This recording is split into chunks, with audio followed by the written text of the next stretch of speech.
Hey everybody, this is GGB. I'm so sorry that I couldn't get a video out to you yesterday. I actually had two tests today. I had an I had an accounting test, and on top of that, I had a programming test that I had to finish up. So I legitimately had no time to try and get this out to you guys yesterday. We had a lot of upsets yesterday, not gonna lie.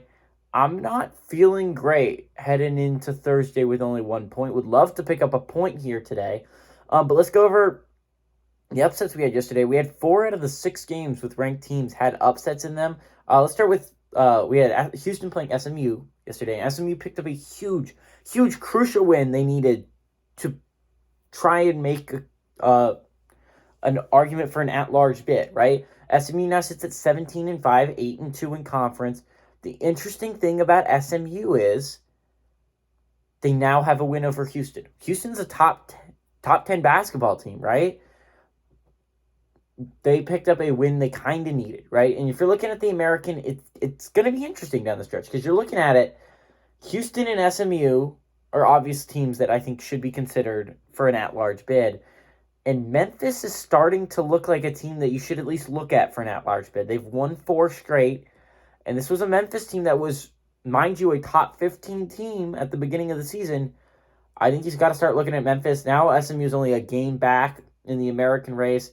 This American's starting to heat up. It's getting kind of interesting. And then we also had a Big Ten upset. Obviously, Rutgers upset Ohio State. So that makes it a little bit more interesting. Obviously, Ohio State, if they had won that game, they would have been an 8-3, and they would have passed Michigan State for that 4th spot, that coveted 4th spot that is so huge, so crucial in winning the Big Ten tournament because you get 2 days by. It's so important. And Ohio State missed an excellent opportunity to scoop that up. Rutgers, by the way, definitely had a great opportunity. They took advantage of it, right? Now they now sit at 8-5. Didn't pass Ohio State yet. But you're looking at it, if you're a Rutgers fan, you're 1 game back. You are, well, I think it's not exactly 1 game back. Ohio State's only played 11 basketball games. You've played 13. It's just your winning percentage is not as good. You're looking at it. You've won 8 out of 13 basketball games.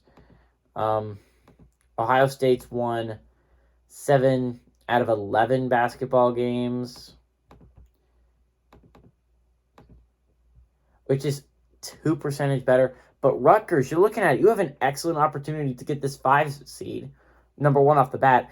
And if Michigan State keeps losing, they've lost 2 straight, you have a shot at getting the 4 seed, which a couple of weeks ago you would have thought was insane if you're a Rutgers fan. But putting back-to-back victories over Michigan State and Ohio State has got Rutgers 8-5 overall, 8-5 in conference, 14-9 overall. So I just had to give props to the Scarlet Knights real quick. And Big East, on the other hand, also big game.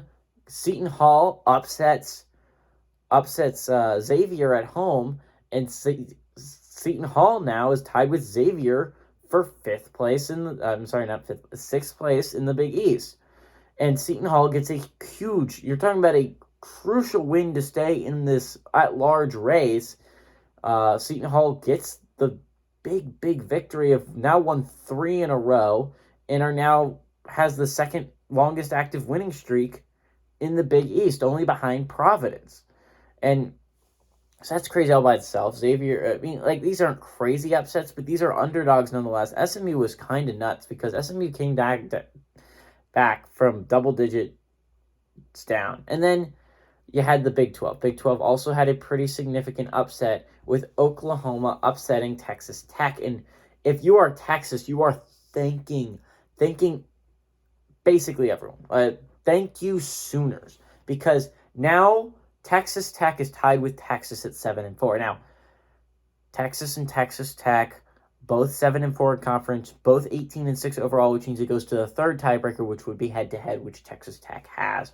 So, unfortunately for Texas, you're not going to win the tiebreaker there, but couldn't have asked for much better tonight if you're Texas. Kansas, you could ask for Baylor to lose too. That would have also been nice, but I mean, that was always going to be an uphill battle. But Oklahoma pulls off a huge upset at home to, I don't think they can stay in I don't think TCU is going to fall to their level, but Oklahoma is now tied with Kansas State and Oklahoma State for sixth place in the Big 12, and the Big 12 is an interesting race. Iowa State sits at 16-8, a very good overall record, a likely tournament team, but they're last place in the Big 12 with a 3-8 record. This is a very interesting conference. You have many teams that are going to be close. Kansas State and Oklahoma State are probably the only teams that are likely out if the season ended today. It's kind of an interesting conference. But anyways, that's the upsets we had yesterday. We have 6 games going on today, and a lot of them from lesser conferences, so it's going to be interesting here. 7 o'clock, we have number 7 Duke, which is at 19-4, traveling to Clemson, which is at 12-11. Duke favored by 7 points on the ACC network. 7:30, we have number 23 Murray State, which is at 22-2, traveling to Tennessee State, which is at 10-14.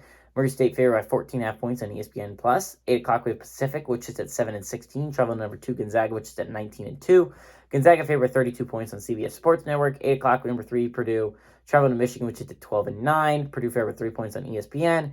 8 o'clock, we have number 4 Arizona, which is at 20-2, traveling to Washington State, which is at 14-7. Arizona favored by 6 points on FS1. And at 8 o'clock, we have San Diego, which is at 13-11, traveling under 22 St. Mary's, which is at 19-5.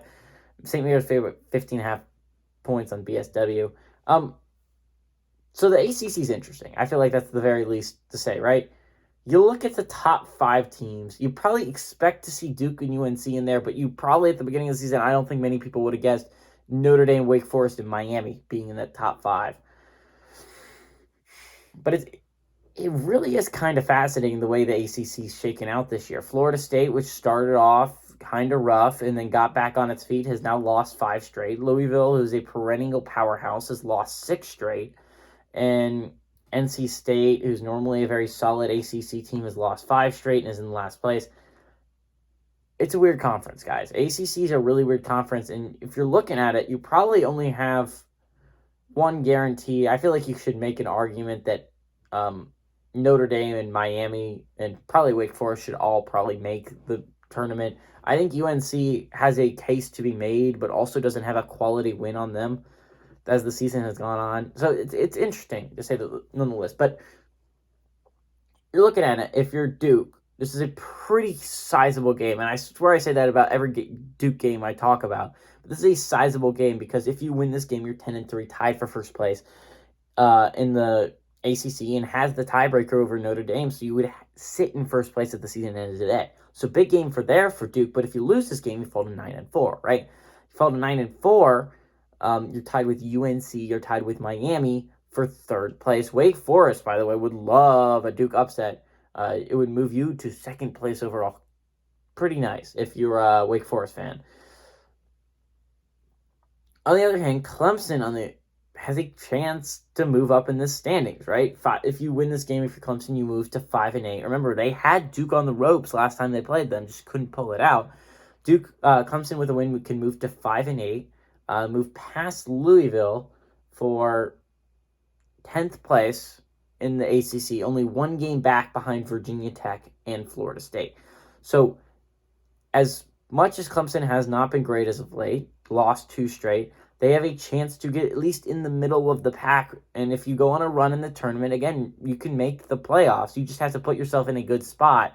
The regular season, obviously, I don't think you're going to make an at-large bid if you're Clemson, but you can definitely put yourself in a position where you can make a run in the tournament if you can keep winning basketball games. This is a big one for them. You lose this game, you fall to 4-9. 4-9 is a little bit better than 4-10, which is Pitt's record, but you would fall right now. If you did not know, Clemson's tied for 11th place with Boston College. You would drop out of the tie, you would fall to 12th place. So basically, to break it down for you, if you're not a Clemson or Duke fan, if you're a Wake Forest or Notre Dame fan, love a Duke loss, especially if you're UNC, Miami. All these people would love a Duke loss. No one would really like a Duke win outside of Duke. Boston College, actually, that's not true. Boston College would like a Duke victory. If Duke wins this game, Boston College breaks out of the tie, which is good for Boston College because they don't have the tiebreaker. Louisville would also like a Duke win. It would give them a little bit more wiggle room. But basically, that's where we sit in the ACC. Moving on, we're going to talk about the Big Ten next. Even though that's normally not the way I go things, we're going to talk about the Big Ten. Purdue, if you do not know, the Big Ten is really interesting. There's a three-way tie for first place. Purdue, Wisconsin, and Illinois all sit at 10-3 in conference.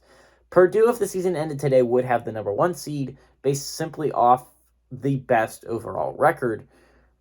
But again, Purdue's a really good basketball team, and it's going to be interesting. Obviously, Purdue with a win can move into first place all by themselves. Purdue with a loss falls into third place. So, again, big game in the Big Ten this week. The interesting part's Michigan, right? Michigan, if they win this game, can move to 7-5. That's not quite better than Rutgers 8-5, but only 1 game back in the win column behind Rutgers. Just got to hope for a loss there. Now, Michigan, on the other hand, with a loss, can fall to 6-6 in conference. That would cause Indiana to move up a spot, which is at 7-6. And Iowa would only be 1 game back in the win column from tying Michigan. So, big game for Michigan. Right now, they sit in 7th place in the Big Ten. Can fall to 8th place with a loss. Can't move anywhere with a win. Basically, that's what's going on in the Big Ten.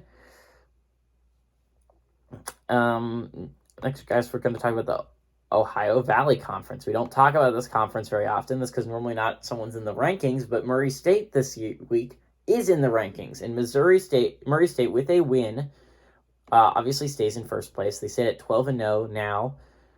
They could fall to 12-1 with a loss, though, and Morehead State, which is at 11-1, plays Belmont.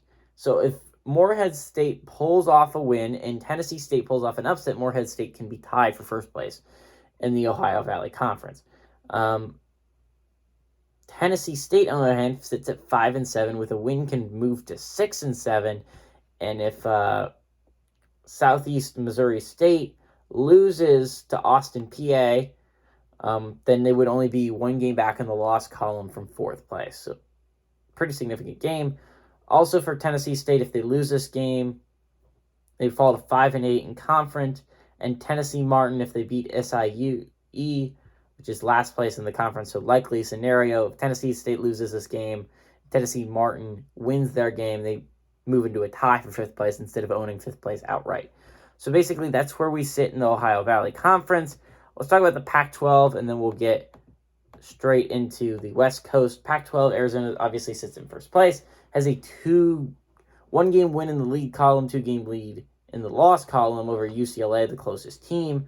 Arizona with a loss would fall to 10-2 and would only be about a game back for each for UCLA. So kind of interesting there. But UCLA would only be a game back in the Pac-12 standings. So UCLA would love an upset here.